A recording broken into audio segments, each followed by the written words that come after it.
Bismillahirrahmanirrahim. Assalamualaikum warahmatullahi wabarakatuh. Salam. Kita mulai sesi pagi ini tidak tentang topik THT ya. Nah, ini topik yang luar, yang lain gitu. Bosan juga mungkin kuliah THT terus gitu ya. Selama udah berapa nih? 4 minggu, hampir 4 minggu kita THT terus kita belajar yang lain.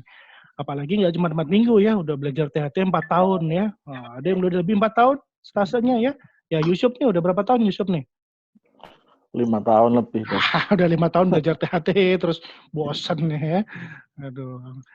Makanya kalau udah bosan itu obatnya cuma satu ya. Nah, cepat lulus ya. Kalau udah lulus nanti nggak bosan lagi gitu. Jadi buatlah motivasi, buatlah kondisi yang tidak nyaman atau apapun itu menjadi nyaman caranya masing-masing sendiri gitu.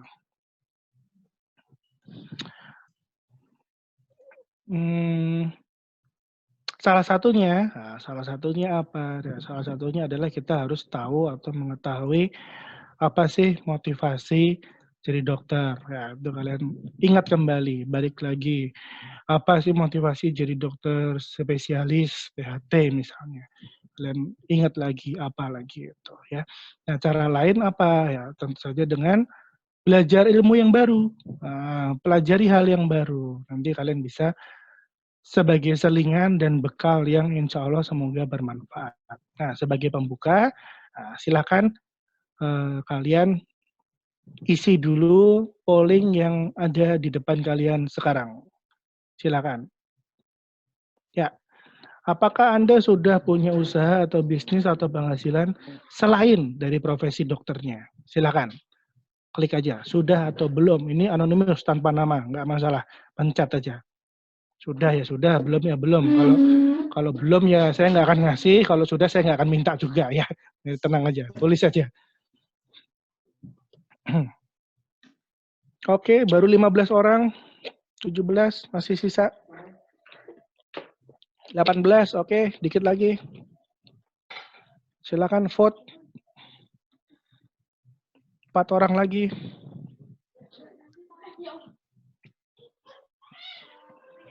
Oke, saya akan tutup dalam 5 detik. 5, 4, 3, 2, 1. Ya, tampak di situ ya. 30% sudah punya, 6 orang. Dan 70% sisanya belum punya. Artinya apa? Artinya berarti harapannya besar sekali.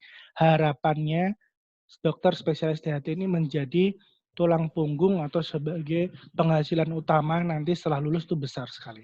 Nah, yang jadi masalah adalah apabila harapan tidak sesuai kenyataan. Itu yang jadi masalah. Bagaimana kalau kamu sudah mendedikasikan umur kamu 4 tahun, resource kamu, uang kamu, dan semuanya selama 4 tahun bahkan lebih sebagai dokter spesialis THT, lulus, tapi harapan tidak sesuai dengan kenyataan. Marah, mangkel, atau mungkin ada perasaan-perasaan yang tidak bagus lainnya. Ya. Nah, itu bisa dipahami dan dimaklumi. Ya. Tapi kalian juga harus bisa memahami kondisi realita kita di Indonesia, bahwa di Indonesia kita negara belum bisa menjamin sepenuhnya kesejahteraan dari dokter. Ya. Tapi kalau kalian beruntung sudah jadi PNS, alhamdulillah minimal penghasilan tetap. Meskipun mungkin disetarakan dengan non-dokter. Lebih bagus lagi, alhamdulillah bagi kalian yang kebetulan anggota TNI Polri. Luar biasa. Itu ada tambahan penghasilan sebagai TNI Polri untuk tunjangannya sebagai TNI Polri. Nah, kalau kebetulan dokter dan TNI Polri, ya alhamdulillah itu peluang juga. Nah, sekarang kita akan bahas aspek, tapi terus bagaimana? Apakah nggak usah sekolah THT? Udah terlanjur sekolah ya, harus selesai gitu. Terus gimana nih? Apa sekolah sambil marah-marah ya? Percuma, nggak cepat lulus juga ya. Jadi gimana? Harus ngapain? Harus apa gitu? Ya, salah satunya yang harus dilakukan tentunya adalah menyesuaikan diri atau survive ya. Bagaimana caranya kita bisa Makanya survive. Kalau mau survive, itu ada yang bilang survival of the fittest. Jadi yang paling bisa menyesuaikan diri, paling bisa adaptasi diri, dia yang survive. Nah, yang jadi masalah adalah apa yang sudah kita pelajari untuk bisa survive. Kalau selama ini baru belajar tentang ilmu THT selama 4 tahun, berarti kalian akan bisa survive kalau tinggal di suatu lingkungan dunia yang penghasilan sebagai dokter THT-nya itu bagus. Maka sudah selesai masalah kalian. Dokter umum, spesialis, selesai urusan. Ya, selesai urusan artinya udah beres, udah tenang, nggak usah mikir macam-macam lagi, nggak usah mikir yang aneh-aneh lagi, cukup bangun pagi, mandi, pakai baju dokter THT, berangkat, periksa pasien, operasi, pulang tidur. Kalau perlu praktek sesekali. Gitu. Oke, nggak masalah. Tapi bagaimana kalau kamu dihadapkan pada kondisi yang tidak ideal? Nah, malah harus bisa survive. Salah satunya adalah memahami, minimal tahu dulu ya, mungkin belum paham betul tapi tahu dulu tentang suatu konsep yang disebut sebagai digital entrepreneurship. Apa itu digital entrepreneurship? Oke, jadi saya ceritakan tentang program saya. Saya punya program elektif untuk mahasiswa S1 dokter di FK Undip. Ini programnya gratis ya, karena mereka mahasiswa. Ini program elektif. Mereka ada suatu program pilihan, elektif itu artinya pilihan. Tidak semua mahasiswa wajib mengikuti, hanya yang mau saja. Nah, yang dilakukan apa? Nah, selama 5 hari itu mereka saya berikan format kursus 5 hari. Hari pertama 2, 3, 4, 5. Hari pertama mereka diberikan paparan tentang mindset dan knowledge, pengetahuan dan cara pikir bagaimana tentang medical innovation entrepreneurship. Diberikan oleh para pejabat ataupun CEO dari instansi yang berkait. Lalu di hari kedua itu saya mengundang para pelaku usaha startup yang sudah memiliki startup dan sudah berjalan untuk sharing. Kayak gimana sih bikin startup, terus kayak hasilnya gimana, kendalanya apa, suka dukanya apa gitu ya. Lalu di hari ketiga itu 1 hari full saya ajarkan tentang cara membuat mobile apps atau membuat aplikasi Android. 1 hari. Lalu hari Kamis, hari keempat, 1 hari saya bebaskan mereka untuk mengerjakan tugas sesuai dengan pilihan yang dipilih. Lalu di hari kelima mereka mempresentasikannya. Oke, jadi digital entrepreneurship itu mengkombinasikan temuan atau kombinasi dari entrepreneurship tradisional dan teknologi baru. Nah, 2 hal ini ternyata jadi bisnis baru. Ini yang harus dipahami, ya. Dan pertama, ini peluang.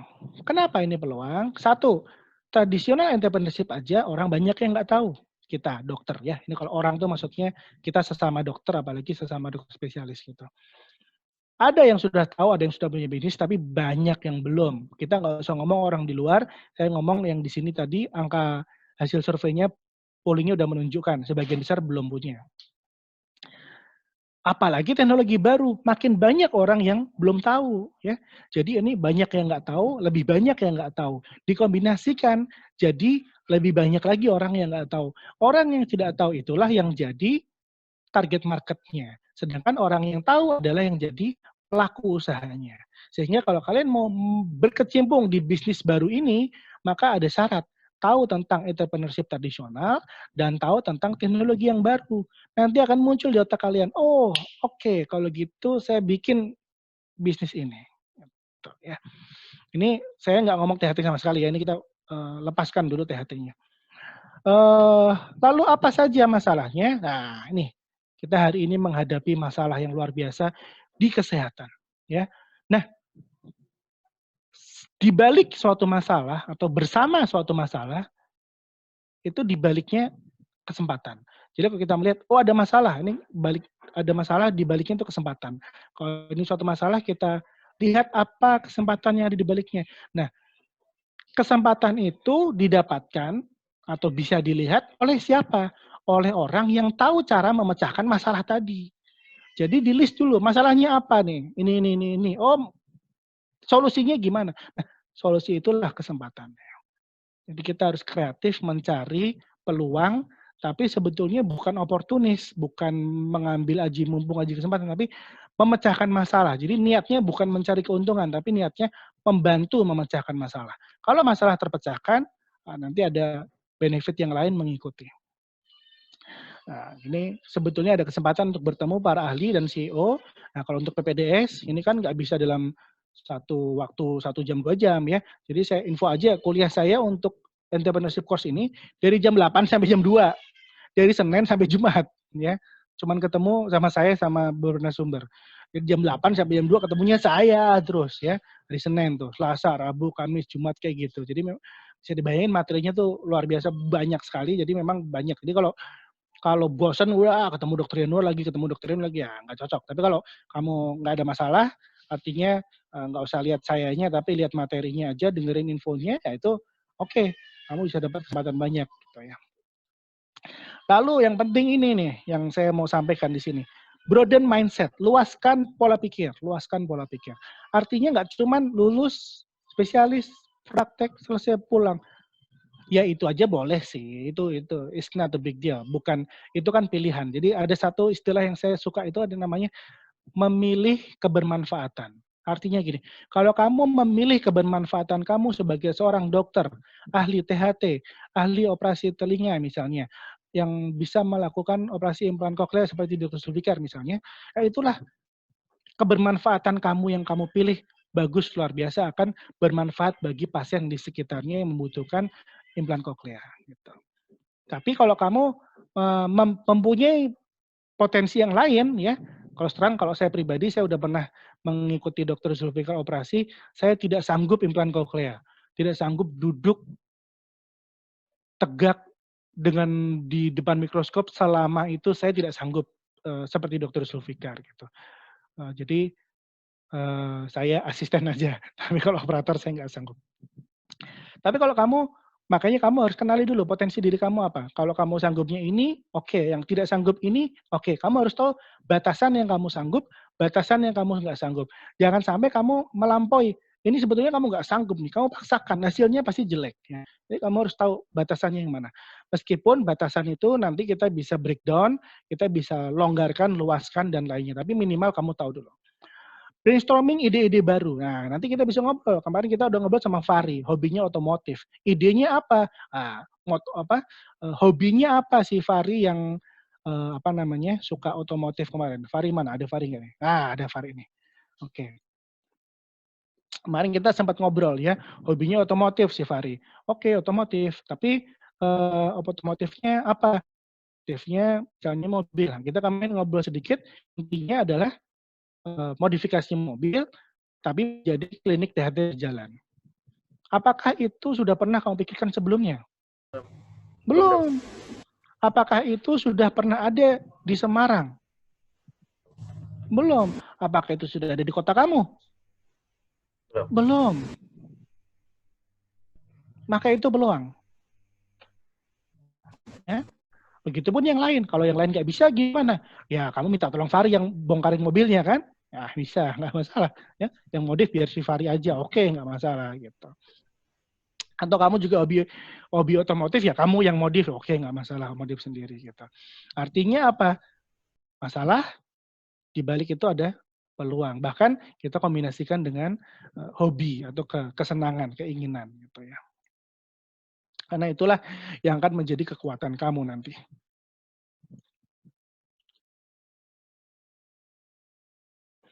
Berikutnya, belajar skill yang baru dalam hal apa? Pembuatan aplikasi Android.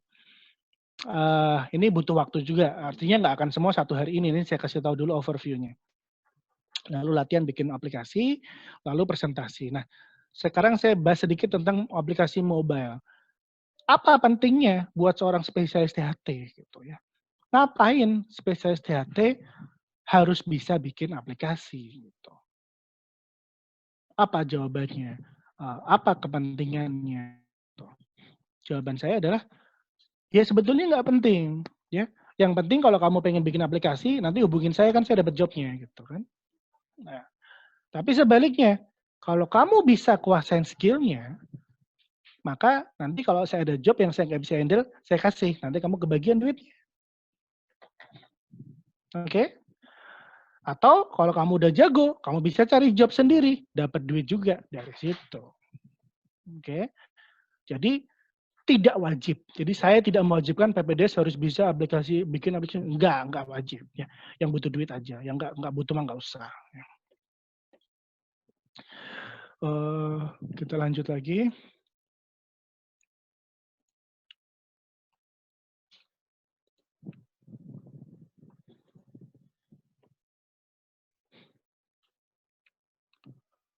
Mindset. Mindset, ada 4 hal yang kita bahas di sini. Mindset sebagai seorang dokter, mindset sebagai seorang pengusaha, mindset tentang uang, dan mindset tentang kehidupan. Wah ini berat, makanya saya bilang 5 hari, jam 8 sampai jam 2 baru beres. Jadi nggak bisa 1 jam selesai. Tapi saya coba ya. Nah, ini ada berita ya, Dr. Lo, tanggal 30/11/2013. Kalau mau kaya ya jangan jadi dokter, tapi pedagang. Gitu ya. Ada artikel lain lagi. Kalau mau dokter jangan dagang, kalau dagang jangan dokter. Gitu ya. Nah ini mindset. Untuk mindset ini dulu, kita harus melihat dengan hati-hati. Melihat dengan hati-hati artinya jangan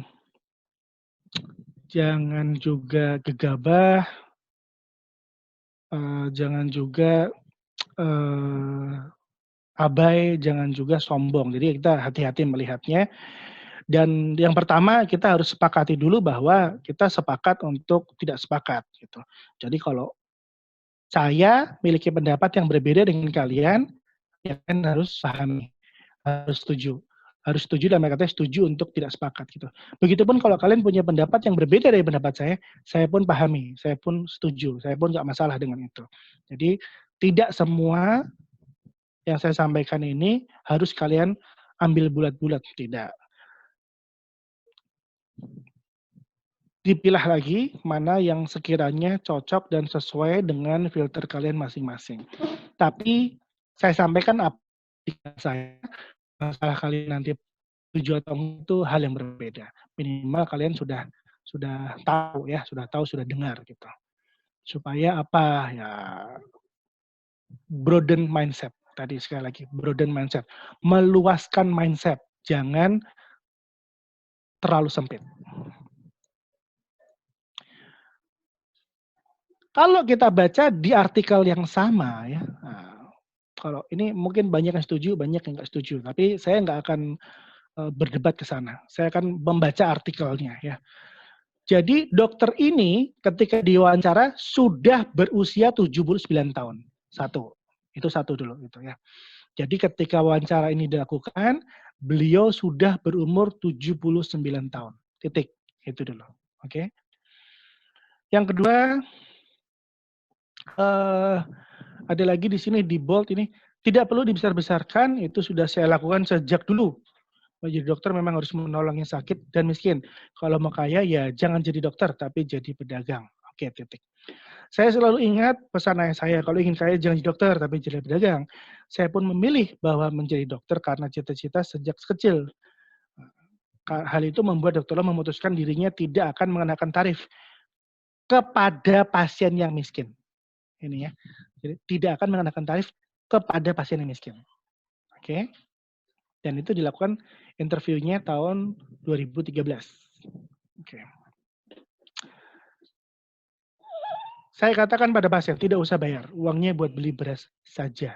Oke. Dia alumni UNER tahun 62. Sempat mendidikan Mars di UI. dan pernah menjabat sebagai direktur utama. Saya ulangi ya, pernah menjabat sebagai direktur utama Rumah Sakit Kasih Ibu Solo. 81 sampai 2004 itu berarti somewhere between 23 tahun menjabat sebagai direktur utama. Oke. Lalu, jadi setelah menjabat selama 20 tahun sebagai direktur utama, setelah pensiun dari kursi direktur, tetap melayani pasien di tempat yang sama dan di rumahnya. Ya. Selama tubuh saya masih bisa bekerja, saya akan melayani. Oke. Saya hanya akan membaca yang saya bold saja. Lalu, saya mencoba untuk fair dan tidak menarik kesimpulan apa-apa. Tapi, saya mau meluaskan mindset kalian, jangan baca headline-nya saja. Ya, tapi baca juga isinya. Oke. Nah, kalian bisa ambil kesimpulan dari situ. Kata kunci adalah 1 usia, ya, 2 adalah pekerjaan sebelumnya, 3 adalah berapa lama dia menjalani pekerjaan itu sebelumnya, dan setelah pensiun masih melayani. Apakah menurut saya Dr. Lo ini jelek? Oh, bukan itu maksudnya. Dr. Lo bagus sekali dan sangat bermanfaat karena beliau sudah memilih kebermanfaatan untuk orang-orang pasien yang miskin. Hanya saja ini dilakukan tahun 2013 interviewnya, namun masih sering dikutip sampai dengan hari ini. Nah, itu yang jadi masalah. Jadi out of context dan tidak sesuai dengan konteks yang sekarang gitu. Artinya bagaimana? Bukannya sekarang harus jadi mata duitan dokternya, bukan gitu. Cuman ini kembali ke masing-masing ya. Nanti kalian lihat lagi bagaimana penempatannya. Kadang-kadang pers atau mungkin bukan pers maksudnya ya, tapi orang luar pandangannya adalah, oh dokter lo aja gini itu contoh tuh dokter lo gini gitu ya. Jadi membentur-benturkan. Jadi yang saya nggak suka itu dibentur-benturkannya itu. Jadi sebaiknya nggak usah bentur-benturkan karena kita masing-masing punya porsinya. Oke, entrepreneur. Tadi tentang dokter dulu. Sekarang tentang entrepreneur. Apa itu entrepreneur? Entrepreneur berarti duitnya banyak. Oke. Terus kalau di sini ada kontradiktif seolah-olah kaya dokter tidak bisa dalam satu kalimat ya. Jadi kaya bukan dokter. Dokter tidak kaya. Jadi ini ada suatu kontradiktif. Siapa yang membuat ini? Bukan dokter loh, bukan. Yang membuat ini siapa? Media ya. Kenapa? Karena media kalau bikin judul harus bagus. Nah, sama kalian bikin tesis ya, wah judulnya kan dirubah-rubah, ganti-ganti, revisi. Itu juga ada. Supaya apa? Supaya menarik. Biar apa? Biar dibaca. Biar apa? Biar oplahnya naik. Biar apa? Biar dapat duit. Nah, kalau menulis, jangan ngasal. Yang penting dapat duit. Ya, itu urusan beda lagi. Itu kode etik pers udah ada yang mengatur. Intinya ini udah rilis dan kalimatnya seperti ini. Seandainya kalimat ini tidak dibenturkan, maka bisa nggak dirubah, di-rephrase kalimat ini? Kalau dokter kaya bisa membantu pasien. Nah, itu bisa juga. Ya. Jadi tidak perlu dibenturkan antara kaya dan dokter. Ya. Tapi dokter kaya bisa membantu pasien. Bisa nggak? Oh, bisa. Ya. Jadi, dokter yang miskin bisa nggak bantu dokter? Bisa. Ya. Paling 1, 2 kan. Kalau kamu dokter dan kaya, berapa pasien yang bisa kamu bantu? Oh, banyak sekali. Ya. Jadi itu mindset yang harus diingat. Jangan membenturkan hal ini dulu.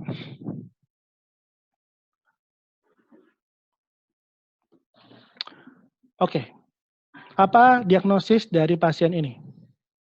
Ini Robson Waters-nya. Silakan. Jawab. Yang lagi di Rino. Yuk. Siapa mau jawab?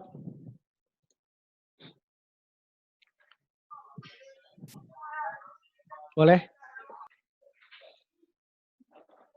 Ya, siapa yang mau jawab nih? Satu-satunya berdasar. Apa ini? Tanpa ada benda asing. Gimana? Di daerah seluk paranasal, frontal, sama di daerah maksila, dok. Paranasal, Paranasal, daerah frontal, sama maksila. terus. Oke. Yang lain? Boleh? Mencoba menjawab? Ya, kami kan pemeriksaan konsultan telinga, hidung, dan tenggorokan itu kami periksa.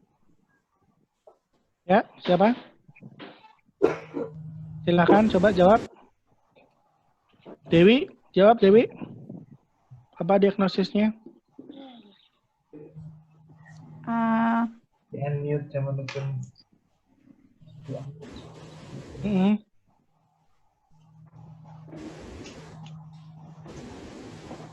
Bingung? Fajri, apa diagnosisnya nih Fajri? Itu kayak benasing di nasal, maksula, Oke. Kan ini orang pakai tunasi, Oke.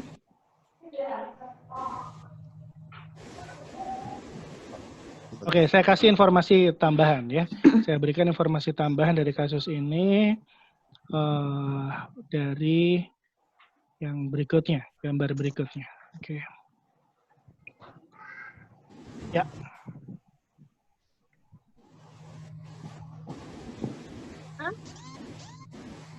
Apa? Semprot.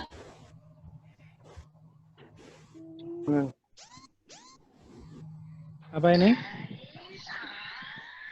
Oh, itu terpasang klip duluan baru difoto. Ini pasiennya ngeyel ya. Lupa dilepas baru difoto. Bukan lupa dilepas, dikasih tahu, Bu, cepetnya dilepas. Bu, ininya dilepas. Gak mau dia.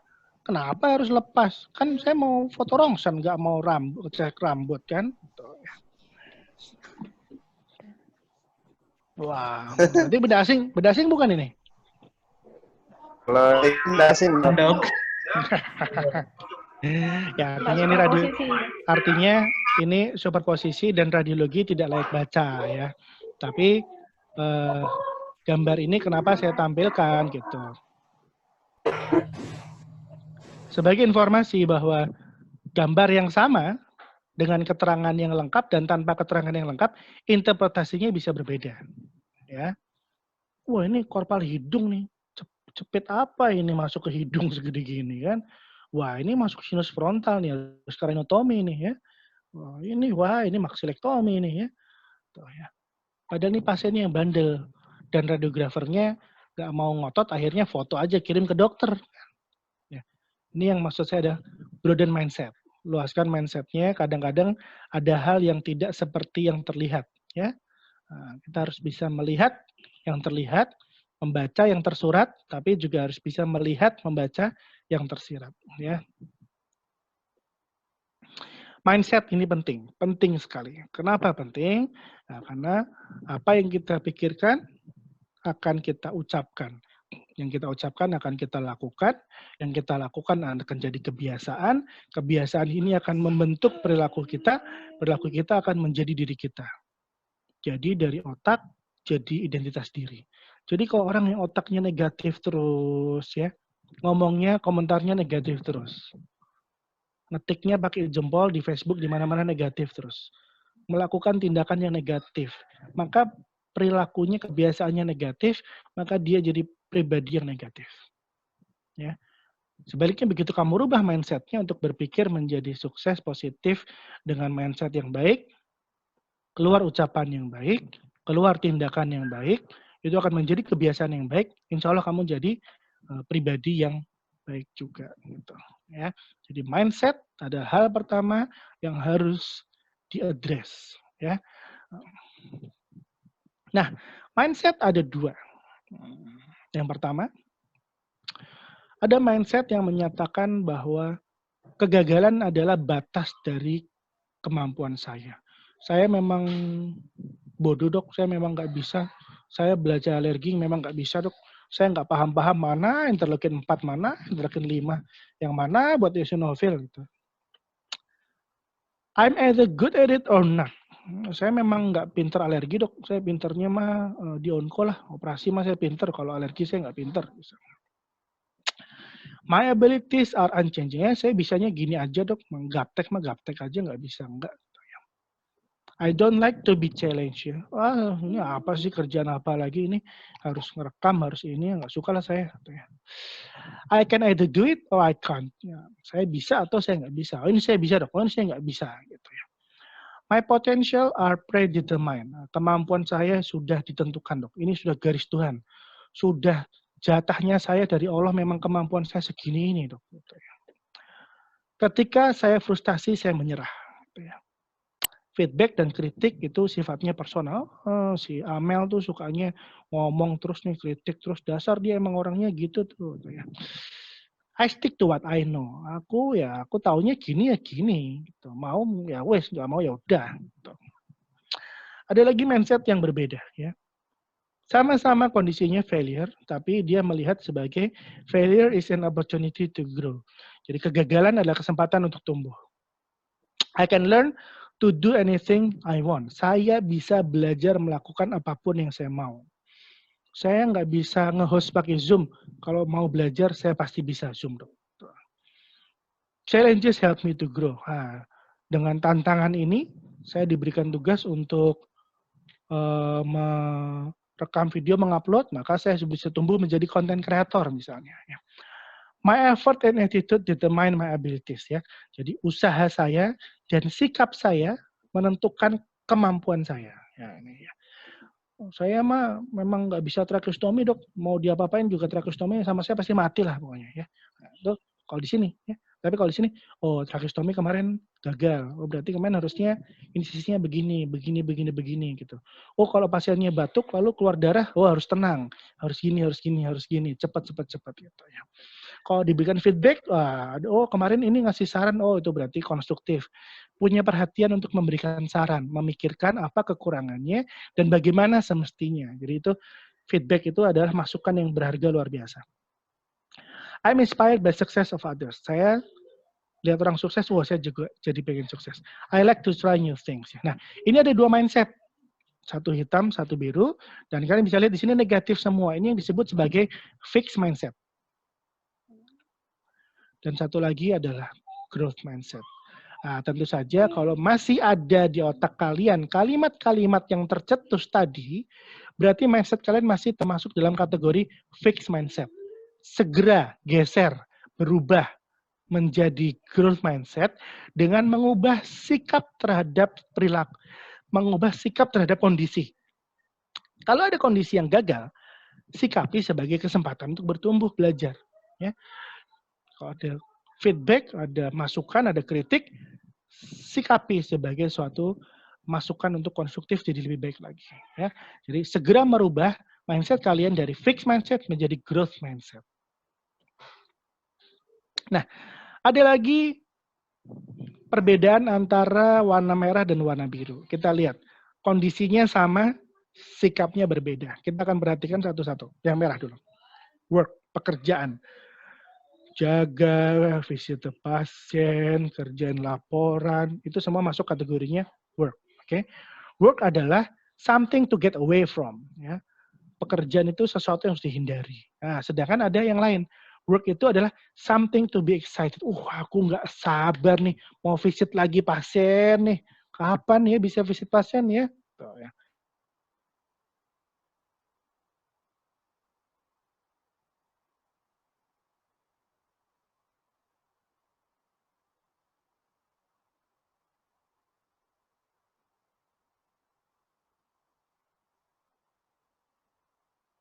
Nanti stres, sudah nggak usah serius ya. Atau serious effort itu something to do all the time ya. Harus dilihat. Support is something they deserve. Support itu atau dukungan, bantuan itu jelas aja dia dapat support ya. Dia kan anaknya ini ya, dia kan kenal sama ini, baik sama ini, itu support dia deserve lah gitu ya. Tapi ada juga bagaimana support itu something they create ya. Nah, ini lebih sulit dipahami, tapi prinsipnya kita bisa create support untuk diri kita sendiri. Ada banyak tipsnya. Income, something to be received immediately. Ya, mau kegiatan apa nih dok? Oh, panitiaan ini nih. Panitia ini ada duitnya nggak dok? Nggak ada. Ya adalah nggak usah ikut lah dok. Gitu, ya. income, something to be earned later ya. Ada juga yang melihat sebagai itu. Ini ada pekerjaan ini nih, yuk bantuin. Oh ya siap dok, bantuin. Nah, kerjaan ini apa? Oke, gitu ya. Itu kalau kepada supervisor atau DPJP yang minta, kamu pasti siap dok karena takut ya. Nah, bagaimana kalau bukan supervisor kamu? Bagaimana kalau ini teman kamu? Bagaimana kalau ini klien kamu ya, orang lain lah. Oh ada project ini nih, bisa bantu nggak tenaganya? Duitnya berapa?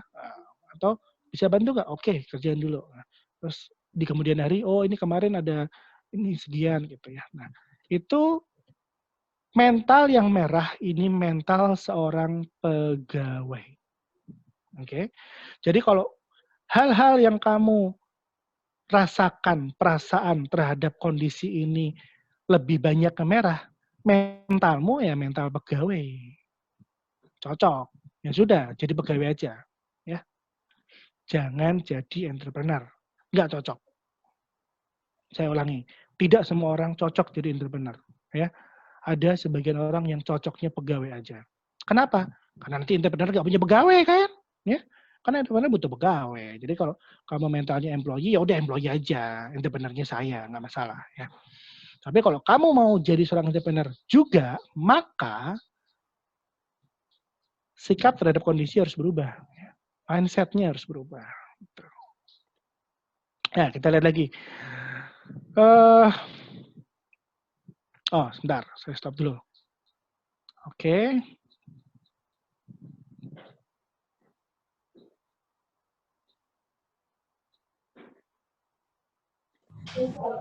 Ya, tentang mindset dulu.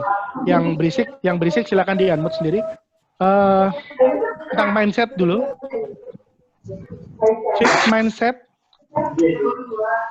Fixed mindset dan growth mindset. Fixed mindset dan growth mindset. Ada yang mau sharing atau tanya silakan. Atau kesan komentar boleh. Sama mental pegawai sama mental pengusaha dulu, entrepreneur dulu. Silakan. Adi?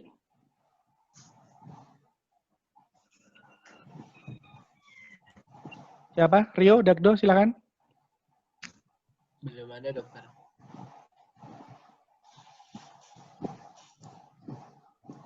Amel, boleh Mel?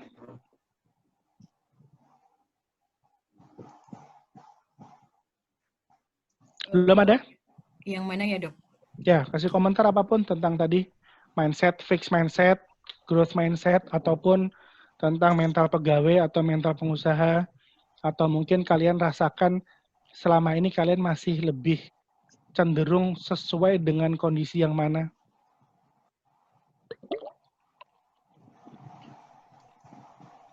Mana izin nanya dokter? Hmm? Lima dok. Ya, ya. Ntar Amel dulu, Amel mau jawab dulu. Oh iya. Enggak dok, untuk saat ini sih mungkin masih yang fixed mindset ya dok. Oke, kalau masih di fixed mindset, bagus. Karena mau mengakui ya. Nah, nanti tinggal berubah. Yang bahaya kalau fixed mindset tapi denial ya. Wah enggak kok, saya enggak kayak gitu kok. Padahal kayak gitu jelas-jelas ya. Itu yang bahaya ya. Jadi meskipun kamu sekarang dalam fixed mindset, enggak apa-apa. Itu untuk diketahui. Nah sekarang kamu tahu, berubah jadi growth mindset. Oke. Yuk Bima, tanya apa?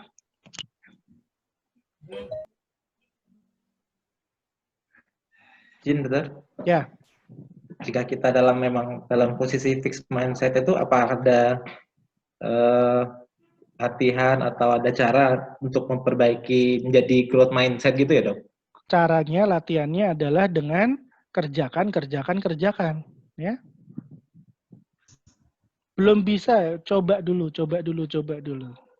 ya.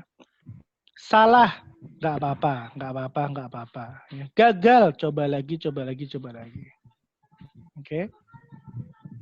Nah, itulah keuntungan kita di dunia usaha ya. Karena apa? Karena kalau gagal di dunia usaha, pasiennya nggak mati. Tapi kita tracheostomi gagal, pasien mati.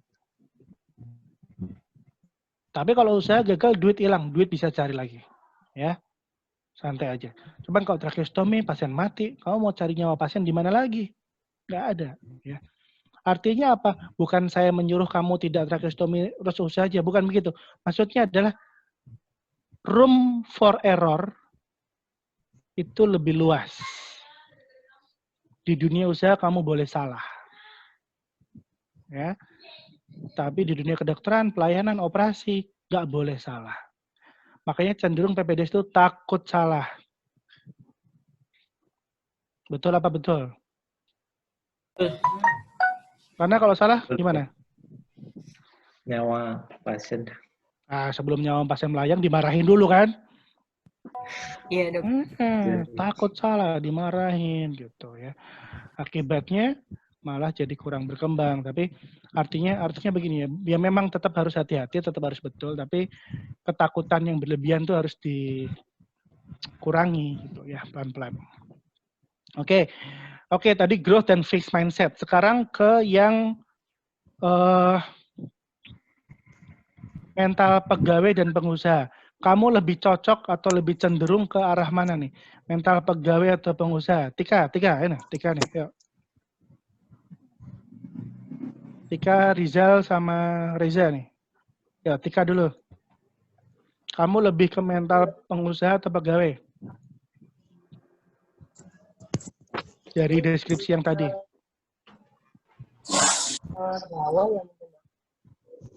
Pegawai, oke. Bima? Bima, siapa namanya?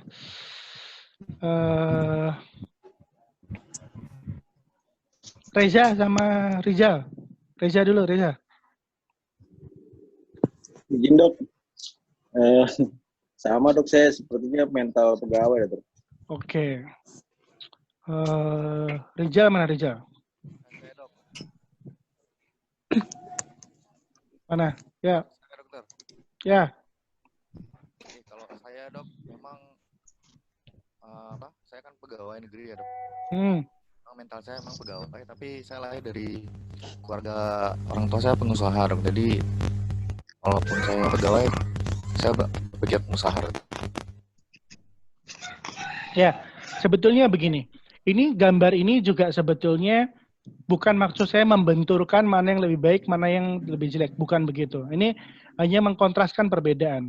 Jadi begini ya, profesi dokter kita tuh unik kenapa? Kita sudah terpapar resiko yang tinggi di pekerjaan, maka kita cenderung ingin aman secara finansial. Saya ulangi. Jadi kita sebagai dokter resikonya tinggi nih. Kalau salah pasien begini, kalau salah pasien begini. Maka kalau urusan duit kita pengennya tahu beres. Itu norma yang wajar aja. Kenapa? Karena aku udah pusing-pusing mikirin pasien, ngapain pusing-pusing mikirin duit gitu kan. Pengennya pokoknya aku kerja di sini sebulan 50 juta apa sebulan 100 juta udah beres lah pokoknya. Di satu sisi itu betul dan tidak bisa disalahkan ya. Kalau kita tinggal di Singapura, di Eropa, di Amerika, di Australia, di Kanada. Dokter nggak usah pusing mikirin penghasilan. Cuman hari ini kita masih tinggal di Indonesia. Jadi kondisinya belum seideal seperti yang kita inginkan. Di mana kita bisa mencurahkan seluruh energi pikiran kita untuk pekerjaan dan pasien, lalu pulang ke rumah udah beres semua urusan. Ya, jadi belum seperti itu. Oke, Dewi silakan. Assalamualaikum dok, izin tanya Ya, dokter. Ya. Ini seandainya kalau kita punya usaha klinik dok, apotek dokter, apotek. Oke. Kemudian di sekitar lingkungan kita itu juga berderet-deret banyak klinik dan apotek yang dibuka dokter. Oke. Padahal kita baru membuka usaha itu baru. Bagaimana kita membuat mindset dari karyawan kita bahwa kita sama-sama berusaha membangun dan kita yakin kalau misalnya usaha kita juga bisa maju dokter. Ya, bagus pertanyaannya bagus. Oke. Terus apa lagi? Dan menurut dokter bagaimana dok untuk etika sesama teman sejawat dokter untuk kita mau praktek dengan jarak yang saling berdekatan, dokter. Misalnya saya sebagai dokter THT, tidak beberapa blok dari tempat saya berdiri, praktek saya juga ada dokter THT lain yang lebih senior, dokter. Oke, Itu misalnya untuk, kondisi seperti itu ya? Iya, dokter. Untuk etika seperti itu bagaimana nggak, dokter? Ya, bagus sekali pertanyaannya. Ya, yang pertama, kalau masalah etika nanti akan mungkin lebih tepatnya nanti dilihat lagi ya, tapi saya nggak bisa memberi langsung dari sisi etika, tapi saya mencoba melihat dari sudut pandang yang berbeda. Yang pertama dari sudut pandang entrepreneurship. Jadi begini, dokter sejawat lain itu kita pandang sebagai apa? Mindset-nya ya. Satu, kompetitor. Saingan kita. Oh, kalau gitu kamu jangan buka deket aku. Sono, minggir ya. Apalagi kalau saya yang senior. Junior masuk sini, minggir yang jauh gitu. Itu kalau mindset-nya melihat sebagai kompetitor. Tapi di dunia usaha itu nggak cuma kompetitor yang ada. Ada juga yang namanya partner, mitra. Oh, ada dokter baru. Sini, gabung sama saya. Praktek bareng. Bikin klinik bareng. Daripada cuma praktek satu-satu, sama-sama nggak ada endoskopinya, kita join yuk. 10 juta, 10 juta, 50 juta, 50 juta, 100 juta, 100 juta. Sekarang kita punya klinik satu yang bagus, yang praktek dokternya 2, gantian yang satu sore, satu pagi, ada endoskopinya, pasien terlayani, semua senang. Oke? Itu sudut pandang untuk mencari solusi dari masalah yang tadi. Masalahnya apa? Ada 2 dokter THT praktek berdekatan, ya. Ada 2 dokter THT praktek berdekatan sehingga menjadikan persaingan. Wah, contohlah teman sejawat kita dokter gigi, ya. Coba lihat, ada nggak dokter gigi yang praktek sendirian? Ada nggak? Jarang. Sebagian besar dokter gigi praktek bersama. Siapa yang tahu kenapa alasannya? Alatnya mahal, dok. Alat, dok. Kursi gigi itu 300 juta harganya. Kalau mau beli kursi gigi sendiri, dulu 300 juta. Sekarang udah dolar naik, saya nggak tahu berapa. Kalau tunggu sampai kamu punya duit 300 juta, baru buka praktek gigi, kapan prakteknya? Maka, para sejawat dokter gigi sudah memiliki inisiatif untuk bersama-sama bermitra. Ya, dokter THT gimana? Ya, belum ke arah sana. Sebagian sudah mulai, tapi banyak yang belum. Nah, kalau gitu gimana? Kita yang mulai, kita yang bikin, kita yang bareng, gitu, ya. Kira-kira jawaban saya itu untuk pertanyaan tadi. Jadi saya tidak masuk ke ranah etika, saya tidak masuk ke ranah persaingan, tapi saya masuk ke ranah namanya kolaborasi. Tuh, ya. Seandainya kamu jadi dokter yang muda, diajak partner dokter yang lebih tua, mau nggak, Dewi? Mau, dokter. Kenapa mau? Untuk dokter yang lebih tua mungkin lebih banyak pengalaman dan kita bisa berbagi pengalaman dan ilmu juga, dokter. Ya, yang pasti dia modalin lebih gede kan? Iya, dok. Tuh, ya. Dan pasien dia udah ada lebih banyak, ya. Nah, sebaliknya, kalau kamu dokter yang lebih tua, ada dokter muda ngajakin join, mau nggak? Mau, dok.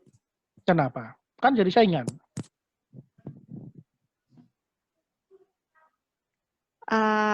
Kita bisa istirahat, dok, gantian, dok. Nah, itu ya. Karena mindset sebagai manusianya harus masuk. Bahwa kamu juga butuh tidak praktek. Kamu juga butuh istirahat. Kamu juga butuh pergi jalan-jalan, ya. Tapi kalau dia prakteknya bareng sama kita, bareng sama saya, sedokter senior, kan ada komponen yang masuk ke klinik, misalnya uang karcis lah, uang tindakan lah, berapa persen, yang itu potensial revenue yang nanti bisa di-sharing gitu. Dengan kata lain, kita tidak praktek, kita jalan-jalan, tapi pasien di kota kita tetap terlayani, penghasilan tetap masuk ke klinik, tetap dapat putaran uangnya. Gitu ya, Dewi ya. Jadi menjawab pertanyaan yang tadi. Oke, sebelum saya lanjut yang berikutnya, satu pertanyaan terakhir. Silakan, siapa yang mau tanya? Kalau nggak ada, saya lanjut. Mindset karyawan itu bagaimana, Dok? Maksudnya? Memberikan mindset untuk karyawan, misalnya kita karyawan kamu, oke. Iya, Dok. Mindsetnya bisa dilawan dari dua. Jadi cara kita merubah mindset ada dua. Satu secara emosional, dua secara intelektual. Nah, yang pertama ya kamu bikin yel semangat, iya, bisa, dan seterusnya gitu ya. Nyanyi-nyanyi dan apapun itu. Yang kedua secara intelektual, saya lebih suka secara intelektual. Ya sudah, kita main aja ke apotek yang lain. Kita main ke klinik yang lain. Kita lihat di sana seperti apa, ada layanan apa. Ya. Lalu hasil survei tadi diambilkan datanya, collecting data. Ya, kayak kamu penelitian tuh, collecting data. Lalu kamu analisis, oh klinik ada 5, nggak ada yang pakai AC misalnya, maka kamu punya AC, jadi punya kelebihan. Kliniknya suram, gelap, kamu lampunya bikin terang seperti Indomaret, lebih terang daripada warung, punya kelebihan. Kliniknya bau alkohol, bau disinfektan. Klinik kamu bau wangi, aromaterapi yang sehat, bikin tenang, lavender atau apapun, pasien lebih suka. Ya.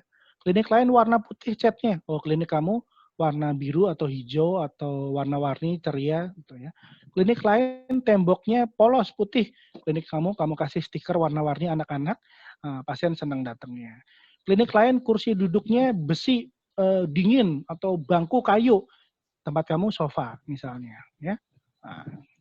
Maka bagaimana responnya pegawai kamu setelah klinik kamu dirubah sesuai dengan kondisi tadi?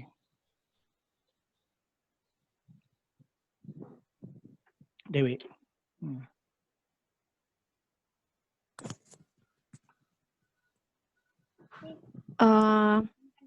Iya dok, jadi memang dengan usaha yang baru memang sebaiknya juga kita ada survei ke lapangan juga ya dok ya, untuk bisa membandingkan kelebihan dari klinik-klinik yang sudah ada, kemudian kita mencari apa ini nanti yang kita bikin klinik kita lebih dibandingkan klinik-klinik yang lain, dokter.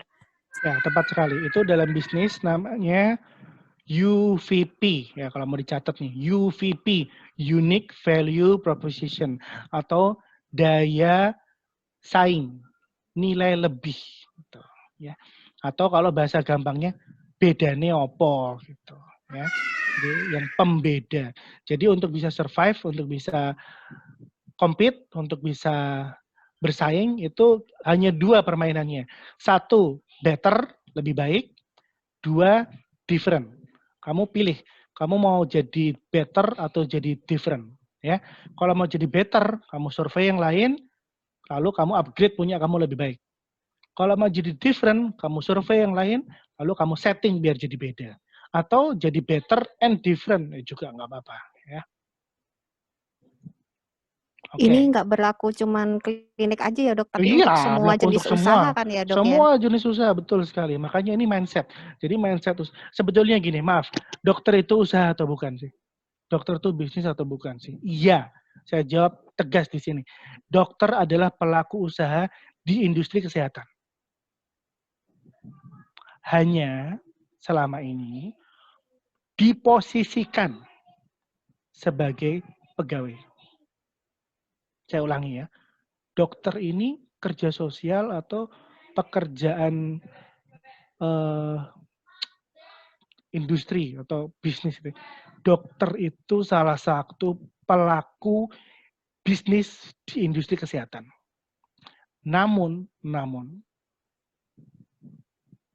dididik sebagai pegawai untuk mengisi kursi dokter di klinik. sebagai anak buah owner, pemilik klinik atau rumah sakit.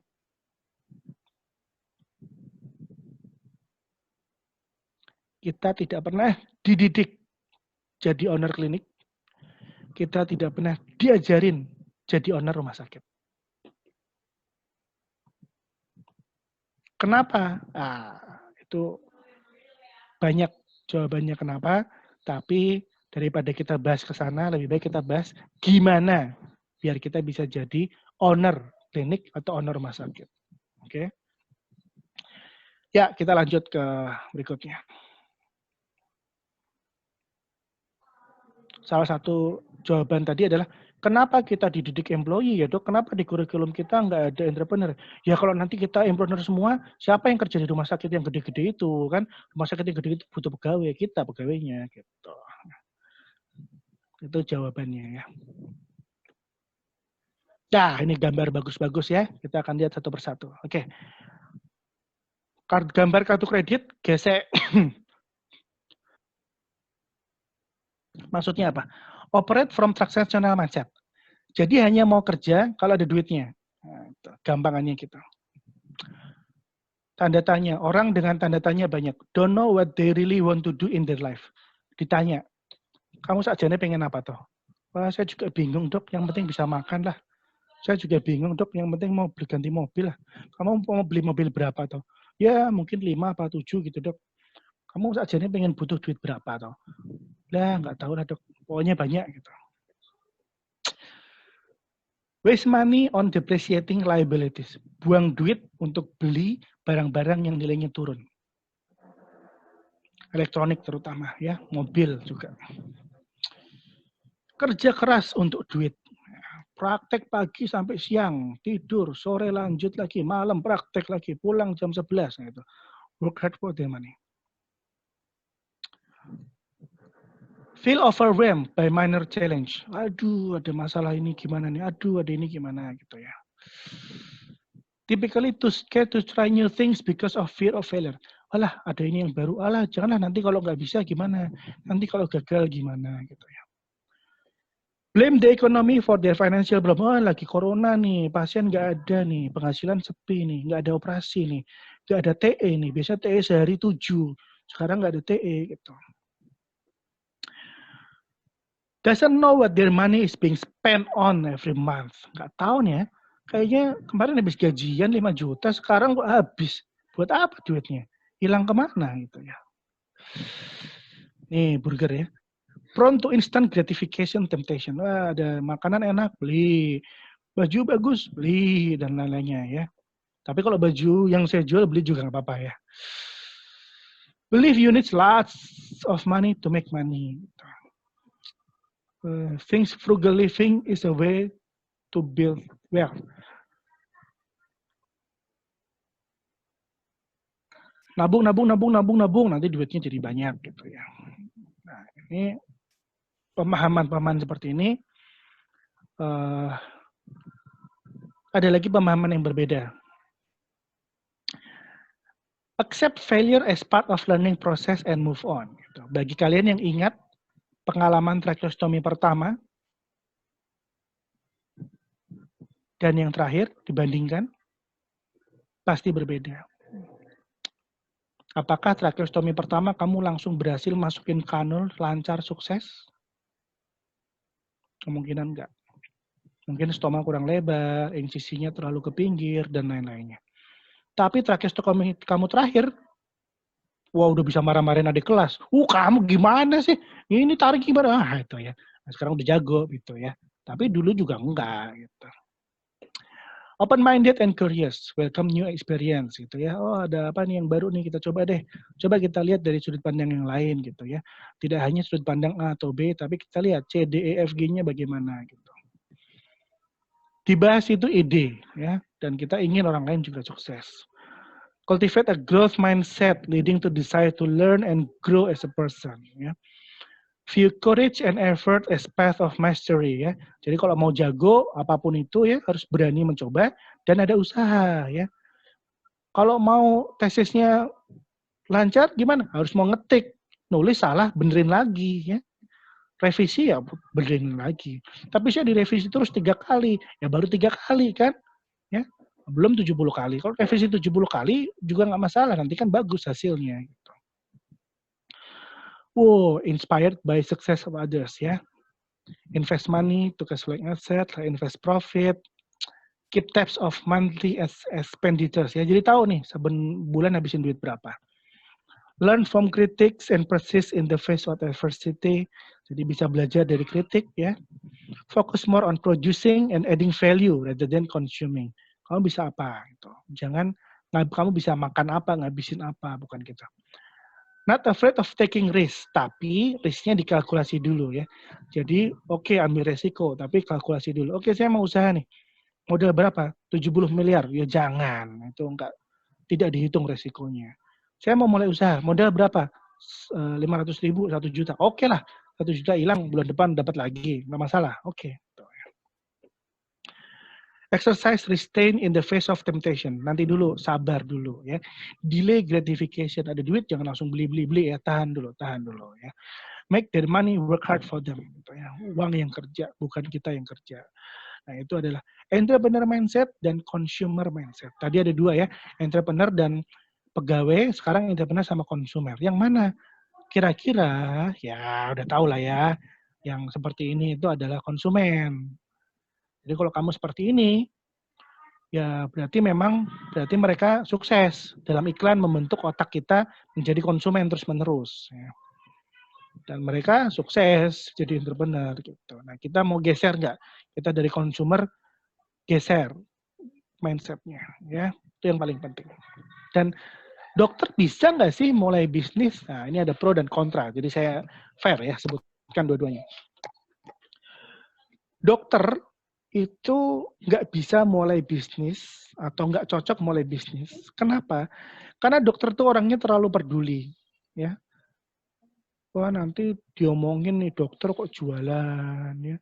Nanti pasiennya ngelokke, nanti temennya ngelokke, nanti posting jualan di sosmed. Oh, kamu dokter kok jualan ya. Wah, nggak enak lah, udah nggak jadi jualan jadinya. Ya. Takut gagal, rata-rata dokter itu takut gagal. Takut hal yang tidak pasti. Takut tentang uang yang tidak aman gitu ya. Kalau pengusaha kadang dapat duit, kadang enggak ya. Kalau pegawai pasti dapat duit ya, tenang aja. Fear of burning bridges. Jadi burning bridges itu maksudnya gini. Kadang-kadang untuk jadi entrepreneur tuh ada yang ekstrim. Jadi saya pegawai, dosen PNS. Lalu saya mau buka usaha. Ya sudah saya resign, lalu buka usaha. Itu membakar jembatan dengan cara resign. Ya. Banyak yang takut gitu. Tapi ada yang bilang juga sebetulnya ya nggak usah bakar jembatan. Pegang aja jembatannya dulu ya. Nanti kalau nggak bisa kan bisa balik lagi gitu. Ya mumpung PNS kan bulan gajian buat makan ada. Mulai usaha aja dulu. Kalau gagal ya udah nanti makan lagi, gaji udah ada gitu ya. Limiting belief ya tadi. Saya nggak bisa ini, nggak bisa itu, nggak bisa ini. Di breakdown. Saya harus mau coba gitu ya. Perception of limited resource and information. Gitu. Dokter kuliah kurikulum 6 tahun. Kurikulum 4 tahun PPDS, ada nggak kurikulum tentang entrepreneurship? Nggak ada. Kenapa nggak ada? Ya dari kolegium nggak ada. Ya, ini saya bikin sendiri ya.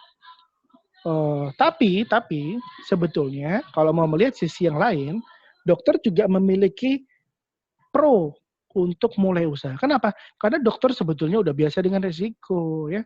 Udah biasa kerja dengan hal yang nggak pasti dan tekanan tinggi. Coba kamu yang pegang pasien COVID nih. Resiko ada. Nggak tentu, ini nggak tentu positif, nggak tentu negatif. Ya. Pressure tinggi ya, digencet terus sama spesialisnya, sama staffnya, suruh ini, suruh itu, tugas ini, tugas itu. Ya udah biasa kan? Sama, bukan bisnis juga kayak gitu. Bayangin aja kamu kayak residen lagi, bedanya nanti kalau bisnis itu jalan, jadi duit. Ya. Dokter itu secara natural sudah jadi problem solver. Otaknya tuh sudah terlatih. Ada pasien dengan pilek bersin, oh kemungkinan nitis alergi. Kalau saya cari tahu ini, maka obat begini gitu. Maka bisnis sama. Oh ini ada mobil kotor, harus jadi bersih. Berarti pakai salon mobil, cuci mobil. Tapi orang nunggu, nggak mau. Berarti cuci mobil tapi drive-thru tapi murah dan seterusnya. Itu ada masalah nanti dipecahkan. committed to lifelong learning. Nah, ini udah biasa kita, seminar aja bayar ya. Nah, sekarang di YouTube banyak yang gratis untuk belajar tentang entrepreneurship ya. Kuliah saya ini juga gratis. Nanti diupload ke YouTube juga gratis. Nggak masalah ya. Cuman yang ini nanti Indra uploadnya ke channel YouTube saya ya, bukan channel YouTube THT. Nanti saya kasih tahu ya. Discipline and Determine, channel YouTube saya yang di Lanuga TV. Discipline and Determine, dokter disiplin semua ya. Nah, kecuali corona nih, belum mandi nih, belum disiplin ini anak-anak nih ya. Efektif komunikator. Ya, dokter kan ngomong terus sama pasien, sama bisnis juga kita komunikasi terus sama konsumen kita gitu ya. Jadi ada sebagian alasan kenapa dokter tidak cocok mulai bisnis, tapi juga ada alasan dokter cocok memulai bisnis. Lah, yang benar yang mana? Dua-duanya benar. Kalau kamu pikir dokter nggak bisa mulai bisnis, kamu nggak akan mulai bisnis. Tapi kalau kamu pikir dokter bisa bisnis, kamu akan punya bisnis. Jadi dua-duanya benar. Jadi kamu tinggal pilih kamu mau yang mana, ya. Oke. Tapi dokter memang tidak dilatih untuk jadi entrepreneur. Masalahnya itu, ya. Maksudnya gimana, ya? Maksudnya berarti karena kamu tidak dilatih, ya berarti harus belajar sendiri, latihan sendiri. Kenapa? Karena kalau dokter kita terbiasa baca buku, textbook. Ya mohon maaf nih, PPDS juga saya nggak yakin nih baca textbook ya. Cuman ya harusnya sih baca textbook ya. Terus dokter, kalau pengusaha bacanya apa? Buku populer ya, bukan textbook. Oke. Terus apa lagi nih?